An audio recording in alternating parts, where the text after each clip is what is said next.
serving the Republic of the Philippines for more than 75 years. Ito po ang Presidential Broadcast Service. Ito ang Presidential Broadcast Service. Radyo Pilipinas. Radyo Publiko ng bagong Pilipinas para sa bagong Pilipino. Naghahatid ng mahahalagang balita at impormasyon. Nag-uugnay ng pamahalaan sa sambayanan. Tulay sa himpapawid ng serbisyo publiko. Radyo Pilipinas. Radyo Publiko. Ang boses ng Pangulo. Sa Mega Manila 738. Radyo Pilipinas. Radyo Publiko.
Tayo sa pagtatapos ng ating pagsasahimpapawid sa araw na ito. Ito ang Presidential Broadcast Service, Radyo Pilipinas, Radyo Publiko 738.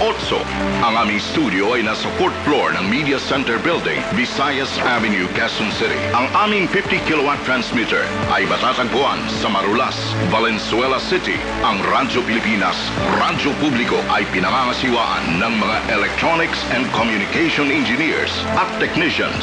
Pawang lisensyado ng National Telecommunications Commission, Rodentor Domingo, PECE 0001385, John Alvin Pelgone, ECE 00-64790, Jo Marie Refarial, ECE 00-70984, Rachel Joy Tinidan, ECT 0023775, Maria Teresa Segovia, ECT 00-26682, at Marvin Toledana, ECT 00-19489. Radyo Pilipinas, Radyo Publiko 738 kHz is now signing off.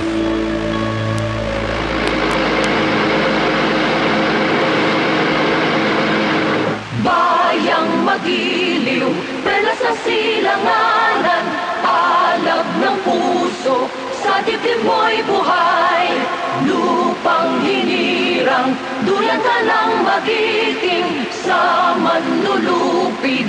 Di ka pasisiil sa dagat at bundok, sa simoy at sa langit mong bughaw. May dilagang tula at awit sa paglayang minamahal. Ang kislap ng watawat mo'y tagumpay na nagriningning. Ang bituin at araw niya kailan pa may di magdidilim.